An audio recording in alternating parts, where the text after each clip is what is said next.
problem now is that we have to like switch things around and go to the next Here's thing. what I do. I just Oh, well, I I've got the issue I have this other software. I can actually play it. Yeah. Well, I did it. I played it. It already went out. Oh, already live. Oh, okay. Yeah, we're already well, live. We're already live. We already played, and now we have this fumbling that we're doing. We're killing it out here, people. We're killing it. The White Lion, as Dan now would like to be called, even though he's acknowledged that he got the melanin for pink, but it's okay. Still a White Lion. Oh, thank you. Well, yeah, we are live. This is hi, I'm Dan Lutz, and I'm here with Tank. And we're here on the front lines with the lion, and showing our new intro. But you know how to cue it and bring it in like that. You know, it's just we're smooth. That's one thing we're killing on. We're smooth. We're figuring it out step by step here. Yeah. You know, and the next thing to do was this. I still like the classic. I feel like that song sticks. So. Yeah, that song sticks. I should have used that. As the. Yeah, it would have been good. And I can fade it out, so I got that down. You keep it in the background. Yeah. Yep, it all works. So what's in the news? Oh, good background. Yeah, thanks. But I was just making it as we were sitting here. So what's going on? Well, you know, my family's coming home today, so I don't have too much time, and it's a long trip, and I'm a little homesick for my kids, so I'm happy about that. And craziness today. You see that what's the name? McCabe. This guy's name. McCabe, right? McCabe is working for CNN now, right? Because that is the best way to get credibility is to hire people that have clearly lied, under oath, and participated in massive conspiracies. So, and treason. Obviously he has some experience. Treason, sedition. Yeah, those are the people that the CNN wants. Hey, we are the Treason Network. If it was the Treason Network, I feel like it'd be very popular though. But I was listening to Hannity, and he's like, they can't get 1 million people in any 1 hour of the day. Like they're destroyed. But anyway, so from what I'm following, like it would appear that they're definitely going to bring out something to indict him. Now, this is where I really think the American court system, the justice system, is actually on trial themselves, and I don't even know if they realize it.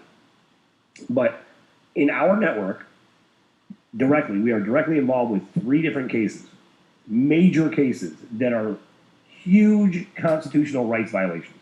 One to do with the vaccines, our informed consent, religious freedoms on that case, and there's absolutely no question about it. There's no question because of the Nuremberg trials after after World War II. It's absolute that we have the right, the absolute right, and to understand what is going to be put into our bodies, and we have to understand it, and then we have the right to say no. Period. So right. That's a fact. So the fact they're violating that, they're violating constitutional religious rights. You're drugging people with something that actually is going to harm their life, and it has been proven several times. So that's one. Then I'm watching this case with Amy Hankins, and we interviewed her the other day. And I got to tell you, I needed a couple hours to recover after we interviewed her. It was so tragic. This woman was married to a veteran for 10 years. She was with the same man for 15 years. She was a mother of 4 kids. She had 1 child on life support who had always been sick. Had 1 child on life support who died. Then her husband dies 3 days later. They came in, they arrested her somehow, took her children from her. So imagine you just had your 5-year-old, your baby die, your husband dies, then they arrest you. You don't even know why you're arrested, right? They arrested her 40 times in a year for nothing. So then what they did is they took her kids from her, and they said, listen, if you plead no contest to a battery charge. Now, what happened was a social worker came to her house when her husband was sick and her baby was dying, and came there to adjust of whether or not the 5-year-old was coming with the social worker.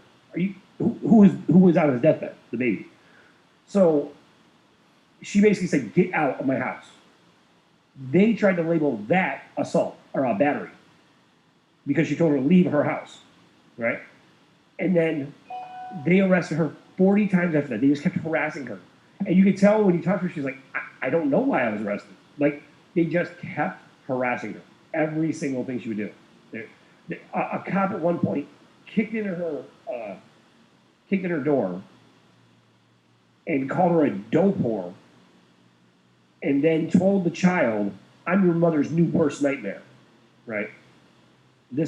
Which, by the way, he's right. I mean, who doesn't have nightmares about a cop randomly pushing in your door and calling you a dope? And she had tried drugs before, like she'd done things before, but she had never consistently used drugs at any point in her life, ever. But like she experimented with things over time. Like she was that honest and simple about it, right? So the abuses on this case are just mind-boggling. How is it possible that we have a justice system that's able to do that? That's able to go after someone and completely harass. You have the Clintons who are taking children, raping them, putting them in tunnels and shipping them off like dead fish. Nobody does anything. But Amy Hankins, thank God, the really heroic cops and the judicial system down there in Arkansas, great job, you guys. Thank God you got her taken care of, because she was very dangerous to us being a mom. Like, what the fuck is wrong with these people, man? It just drives me crazy. I can't even believe this exists, and they don't do anything. So now she's, pushed this up for these abuses, and got it up to the Supreme Court to consider, because they wouldn't even give her her own. They were holding her accountable. They tricked her. They told her, if you plead no contest to a crime she did not commit, they said, if you plead no contest, we'll give you your children back in the next 3 days. So she bit the bullet. She said, okay, I'll do it, right? Nothing on her record up to that point. They lied to her, which I know it's hard for everyone to believe, because Arkansas seems like such a rock-solid institution of justice down there. But it's not just Arkansas. It's our whole system. But they put that woman in jail for 3 years. Well, no, I'm sorry. She ended up serving 14 months, though. But the term was at most 3 years, right? Then after she was out, I guess she was on probation, they wouldn't give her records back. So 2 years after she was basically no longer on parole or anything else, she couldn't prove it. They had her in prison, so she was in prison at her home. She couldn't leave the state where she was in because they wouldn't give her records. So all these things. It's so. And then at one point she went to get her child back, right? And I refuse to call this. Somebody called it kidnapping. The hell it is kidnapping. It's her child. You bastards kidnapped a child in the first place. I was told not to use such harsh language, and I'm working on it. I'm sorry, Pastor. One of the pastors wants to share this information, and I know I've been out of control. But I got to tell you, this stuff takes a toll on you. Here we are trying to bring money in for humanitarian projects, and there's, hundreds of millions of dollars going to take aborted fetuses so that they can attach intestines to the backs of mice. Thank God. Thank God we have that mastered now. Woo! But there's 1.2 million people that are homeless still down in Florida because of a hurricane that hit. Steve Mnuchin had to pocket the money or try to steal the money instead of just letting them have it. So I got an attitude today. Is the point. Yeah. I'm pissed off. I'm sick of this stuff. Yeah. Well, you have every right to your righteous indignation. That's right. Self-righteous indignation. Absolutely. Yeah. Mike's still on. We don't get to see the gory event, but we get to hear it. guess he moved away. Well, sorry about that. It's all right. Allergies are hitting me from all of a sudden here in New York. Like the weather changed overnight. Crazy. Yeah, let's just see that that the skies are clear now. It does actually look just like that here now. It's kind of beautiful here today. What bridge is that? This is the Brooklyn Bridge right here. Or it could be Manhattan Bridge. No, I think it's the Brooklyn Bridge. Yeah. But anyways, so that's going on, and I'll tell you, I gotta say this too, man. It just drives me crazy. I'm kind of tired of following clues around, right? Which, don't get me wrong, I like the process; it's fun, right? But it's like, we did this garbage in the RV world, right? Like every little thing that was said, we're like, oh, did you hear what he said? Yeah, he called us sovereign. It's like, okay, and then we all, we're packing our lunches and planning to go to the exchange center together, right? And right now, it's like, there's no way for me to get more connected. there's no higher connection to go to, and I'm just kind of like, okay, can we please get some cooperation from somebody out in the world who does not want to be a slave anymore? Is there somebody in this stellar universe of useless government officials and corrupt scumbag bankers who doesn't want to be a slave anymore to a god that doesn't even exist, a satanic god that doesn't exist, that won't do anything for you?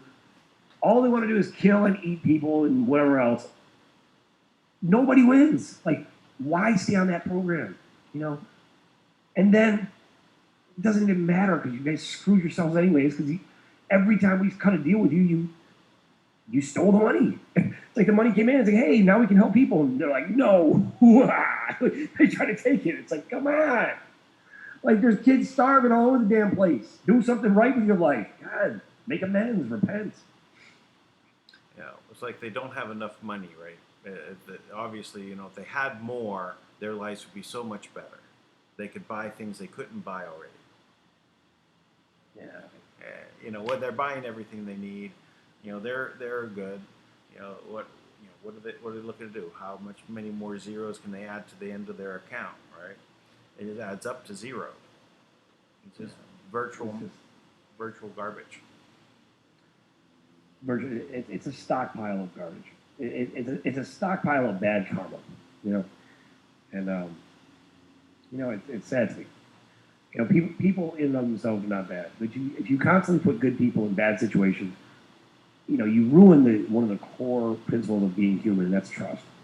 You can't really build a world if you don't have trust. Right. You have to be able to trust each other, and there has to be some level of trust. I'm being trustful, right? And when I go into any business organization or business opportunity, right, and I'm trusting what they're saying. And I'm listening, and obviously that there is some wisdom to see, well, is it how far can I trust? At a certain point, they realize, okay, well, I'm down the wrong road, but look what's happened. Now we're in this position where how can we move forward now? Because now, everything that we built here is built around something that someone was lying about something. So we end up trusting, right, and then get hit again. It makes so these people that are out there, they want to, let's say that they were counting on money from the GCR, right? And they go about, and I know very good-hearted people that have set up business opportunities and set structures in place, set up spent lots of money in creating trusts and attorneys and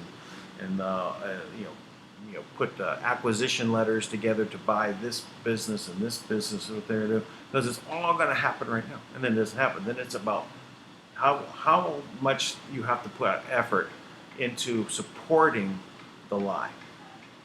All right, you keep having to create this false reality and support it. So more lies, because now you're participating when it doesn't happen, on that timely basis. In what is the lie, right? Now you're trying to cover for yourself. So it really just sidelines everyone when you can't trust the people you're working with,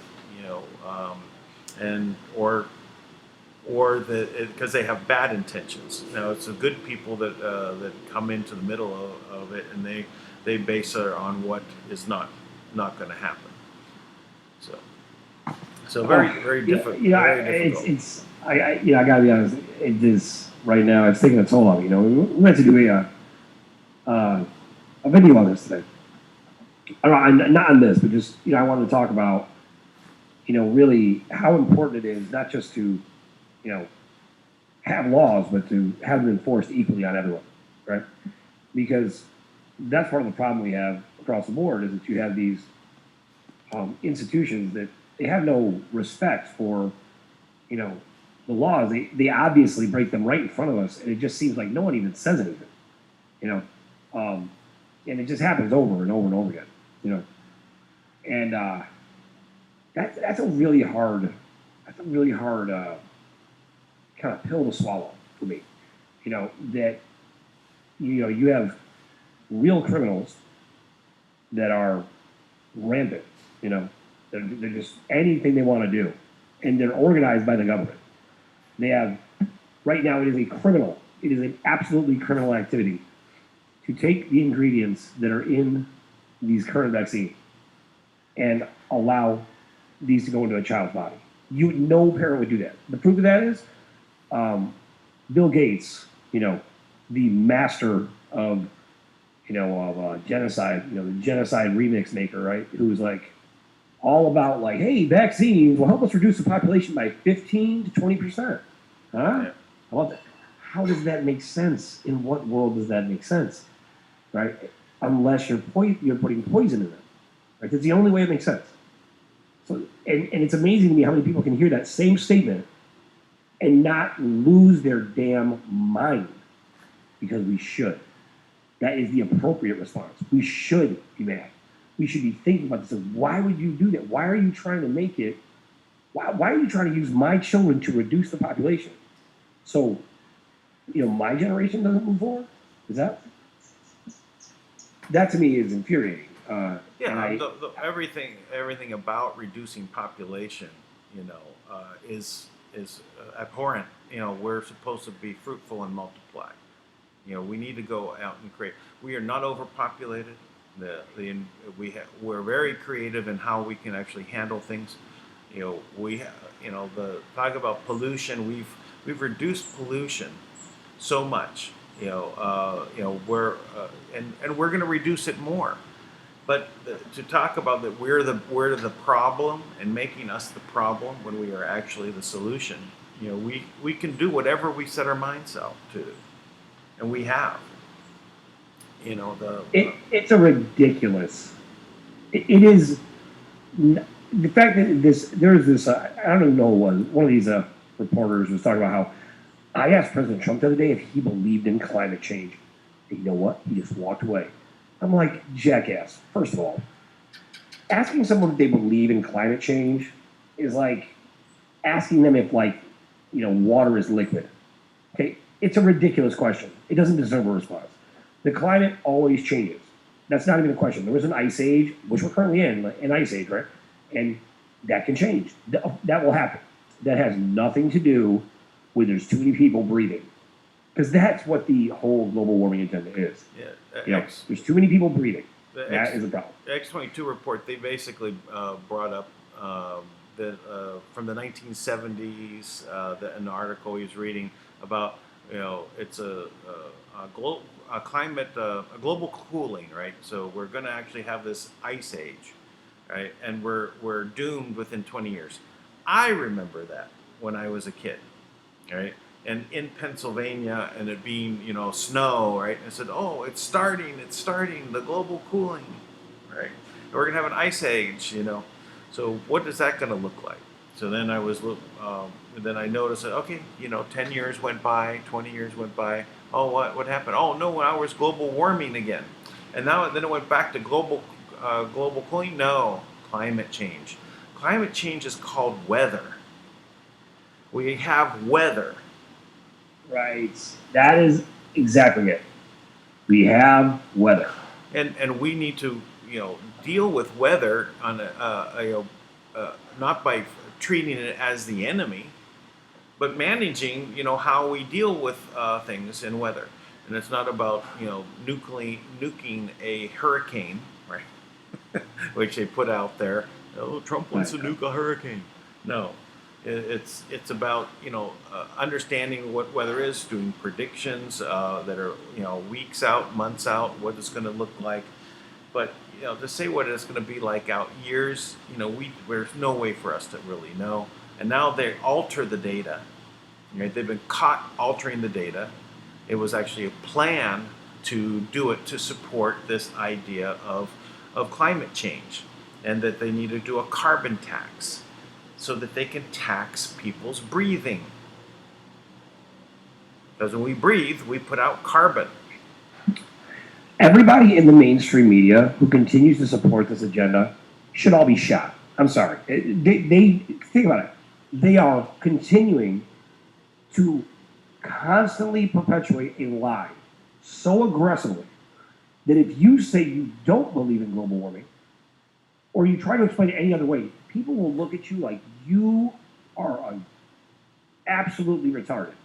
Like, what do you mean? Like, this is way. I talked to this guy, and he was an intelligent guy. They had a whole business built around sustainable living. Now, the business by itself was great, but they're like, but now we know it is so bad. We should have been 20 years ahead of this. It is so bad. They were so convinced. Right. But then one of my contacts, right, turned me on to this group out in UK. They're called it's like something extinction, right? Like, it's like a really aggressive, like, radical environmentalist group, right? And their whole group is based on a lie. Everything about it is based on a lie. And it's radical, sustainable development, environmental, and when you take the leader and you track her back, you realize she is in league, she's in bed with the power companies, right? So she's making all this money by making all these issues about the way that they have to do things. So the demands they make, they sound very environmental, all this great, but they're not. Because we have inventions right now that could do away with all this, and there is no reason to have any environmental pollution at all. We don't even need it. It's not even it's not even an issue. Like, one of the inventors in our group, he has 4 inventions right now that could go into production, right? And he's done it many times. He's drawn up many very famous cars and other inventions that you already use, right now in your house. So much so he's got 839 patents, and he said, look, I guarantee right now in your house you're using something I invented, right? That's how impressive he is. And he's got all these inventions. Any one of them could completely eradicate any myth of global warming. So, if this was really a concern, why would we need an electronic grid that's using 5G, which will damage people's brains? And, like, now I know that's not going to happen, and I don't even think that's viable anymore, but that's not the point. Why is it even out there? Like, why are we even talking about it? We could just replace the cargo ships. We can replace every cargo ship. There's 6,000 cargo ships on the planet. They create a majority of the pollution. Every one cargo ship creates about the equivalent of 50 million cars of pollution, right? So we have a design for a cargo ship that will run on seawater, and it'll be twice as fast. So it's the waste it will put out is fresh air. Okay, the waste is going to be fresh air. So literally, if anybody ever saw the skies above New York City, the first week after September 11th, that's the first week they made it illegal to fly in the airspace above Manhattan, right? Right after, you see the skies before, it's all smoggy and gross. 1 week after, everything's clear. The sky cleared out itself. We don't need these radical, ridiculous, Alexander Cortez moronic ideas. We can we can replace one thing, and guess what? It's not a person. Because if you want to reduce pollution with people, you're gonna have to kill billions of people. Yes, that's true. Yeah. If that was the plan. So if you want to, keep the people, we can just replace some boats. How about that? There is my global solution. Please send that on to President Trump and every other person in government who clearly, if they actually care about the people, I just solved the whole global warming problem. Please feel free to call my people. Well, I think that there are definitely some solutions that we can implement very easily and resolve most of these problems. The aspect of there being starving people, that's really unnecessary. We can solve that so simply.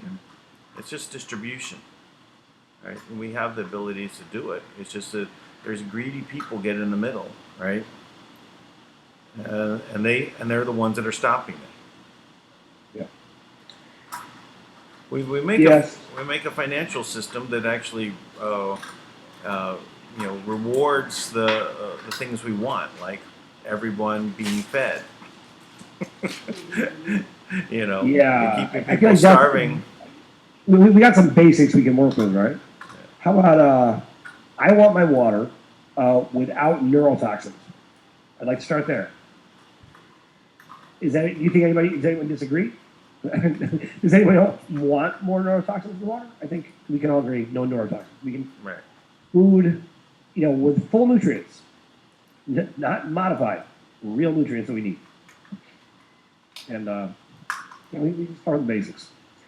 So it's like I'm a latitude today. I'm really I'm sick and tired of their garbage, and I'm doing my best to push this nonstop. I mean, we're constantly trying to bring attention to it. We're taking action. We have legal things going, and I'm just kind of like, universe, I'd like you to get your act together, start moving things in the right way.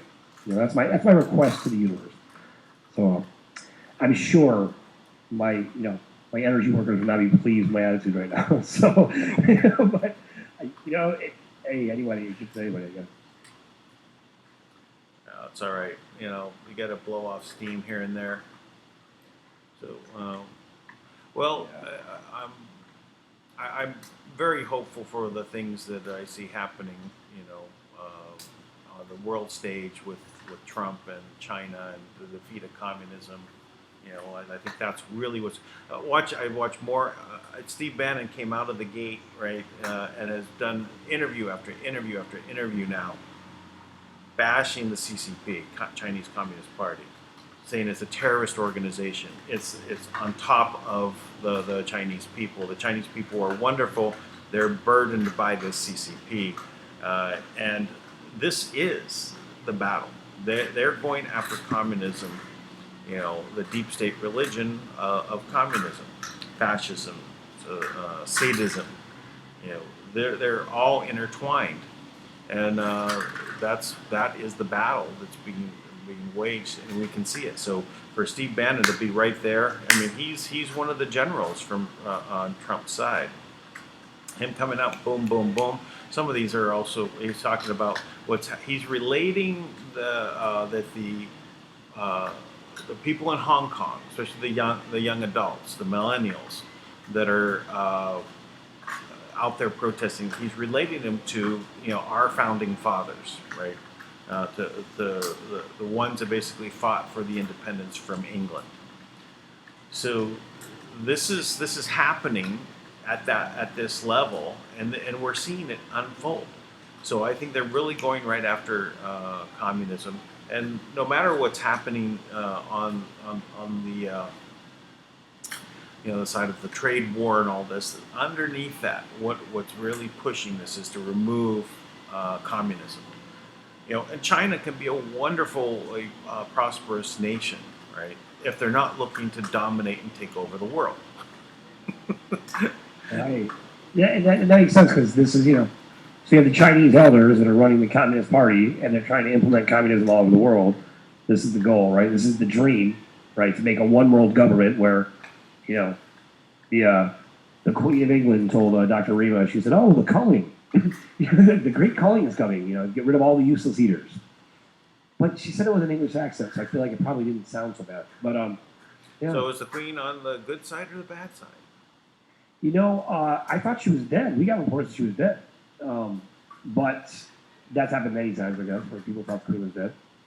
I know that she was working with Kim, and I know Prince Charles was actually, he like works with all the other, dukes, and like they constantly plotted to kill the queen, which probably means she's, turned a corner, I guess.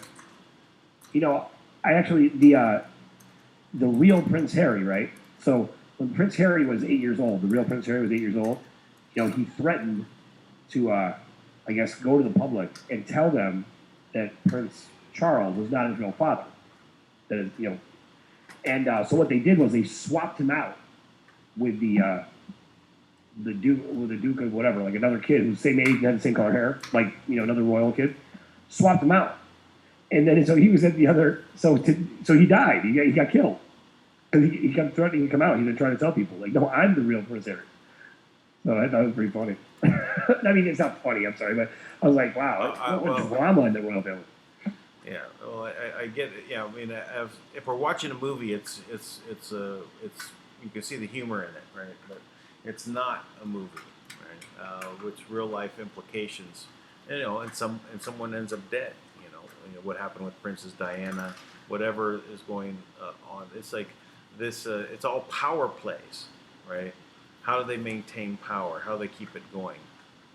And I think this is where it's the end of the line for this. How is there a future moving forward with it's interesting background you got there now. No volume. I had my background quit on me. I don't know what happened. Yeah. My big green screen back here. Yeah, you just got the green screen. There you go.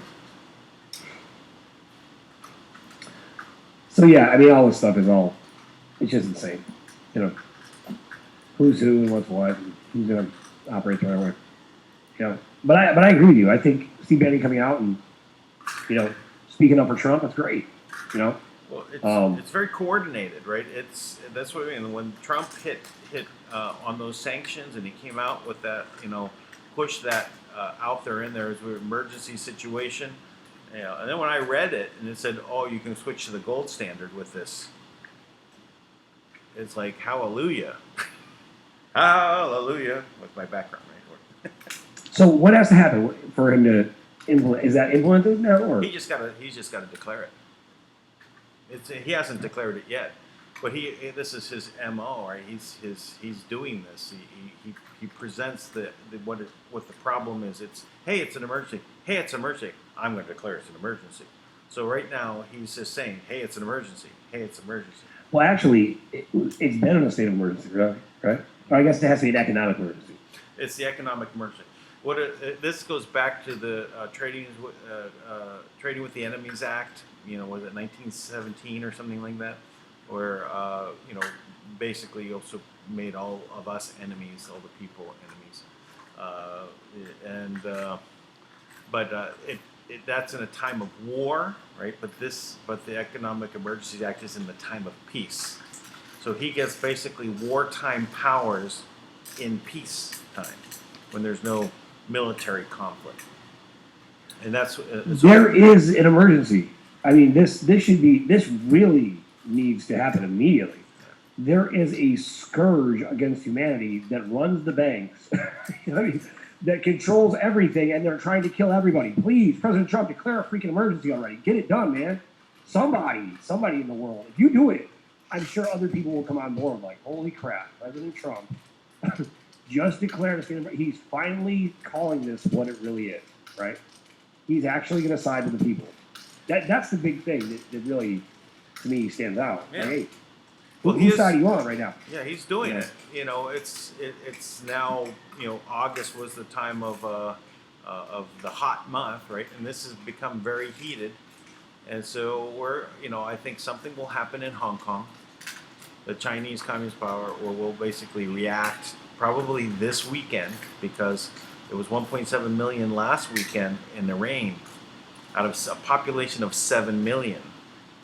So you got 20% of the population, stepping up, right? What's going to happen if it's good weather this weekend? It'll be 3 million people. half the population out on the street. What will China do if they act out? That gives that's an economic hub in the world. You've got London, you've got New York, and Hong Kong and Singapore as economic hubs. Well, you've got stuff happening in Bahamas as well, but as for full on all like major businesses have a location in those cities, right, for a purpose, right, for trade, for commerce. So when you have that city go down, right, and be affected by that, you're going to have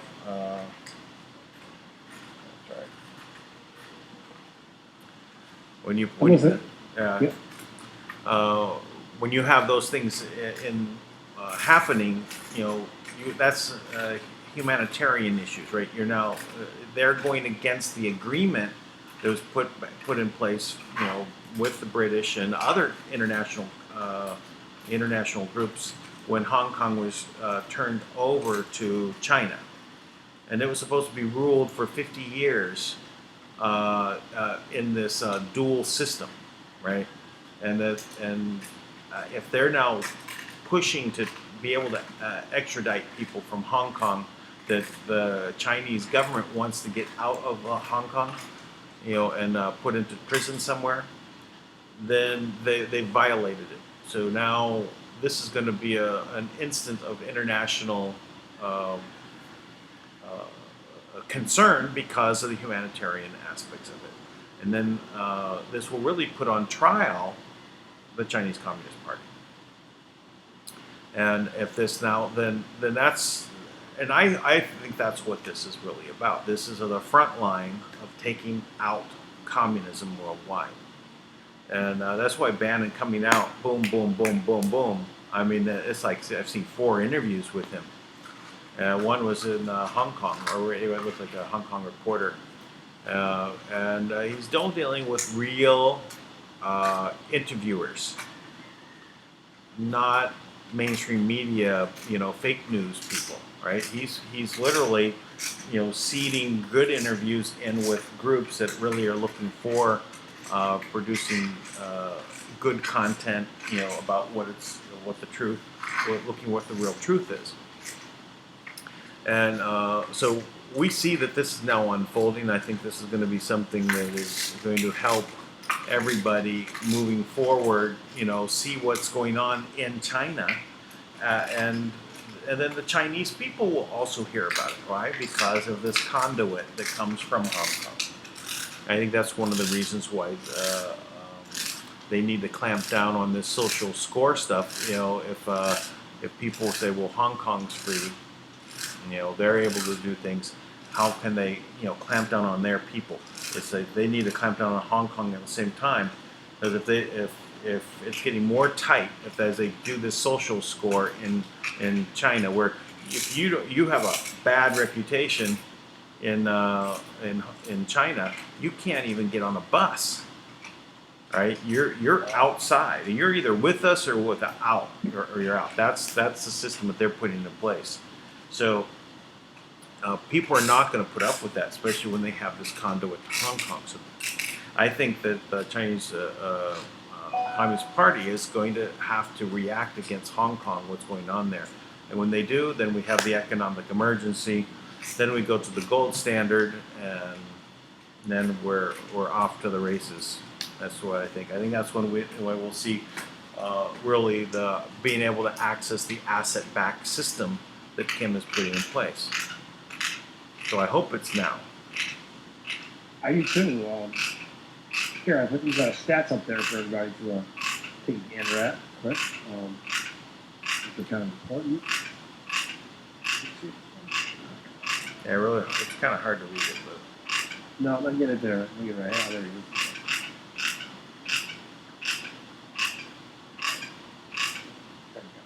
if everyone's wondering what that noise is coming on my side, my puppy here is like chewing on a plastic bottle. Chew toy. So, here we go. There we go. Now we're talking. All right. So here's the numbers. You can gander out here. About there. Sure. Okay. Okay, so 16,483 kids die every single day from hunger. Okay, this is on a planet where we can take a seed, bury it in the ground, and it will turn into a tree that will create enough fruit to feed a family for a lifetime. That means that if we do exactly what you just said, Dan, exactly what you just said, probably by this weekend, we'll start to make some progress. We'll start to do some stuff. This is their big grand plan. So based on that plan, let's not measure it in days anymore. How about we measure it in the deaths of kids? So that means that if we wait until Monday to take action, then that'll mean 82,415 kids will die from hunger by Monday. Now, here's the problem. Everybody just keeps talking about days, times, weeks, schedules, plans around rich people who have no concerns, no worries whatsoever. Now, I have been talking about this for nearly 2 years. So since I started talking about this almost 2 years ago, calling out the leaders of the world to get funds moving to the people, because the people already have a solution for hunger, right? If you cared about the people, you'd look at this number and it should devastate you. 12,345,767 kids have been murdered by hunger. By hunger. So all of you fraudulent leaders out there, every person who sits back and does nothing, who just thinks someone else is going to control it, those deaths are on you. Me too. Because whatever it is that we're doing, it hasn't worked yet. I know. Death is an illusion. And you know what? Here in the third dimension, where we live in a place of time and space, lifespans matter. The creative process matters. And there is nothing in this whole world that matters more than the life of a child. And to take these kids, and that doesn't even, this is just one method of death. Not to count the kids you're killing by cancer, the kids you're killing by stealing them, raping them, and torturing them. Not to count all those kids. Just hunger. Yep. So, hey, Dan, you know what? I got to go. Because I'm going to bring everything down. So, listen, everybody have a great night. And, man, I'll talk to you later. All right. Bye, everyone. Subscribe, share. Go ahead and give a thumbs up. No negative comments, please. Don't need them. Go troll somewhere else. And until tomorrow, we're here on the front lines. On the front lines. Later.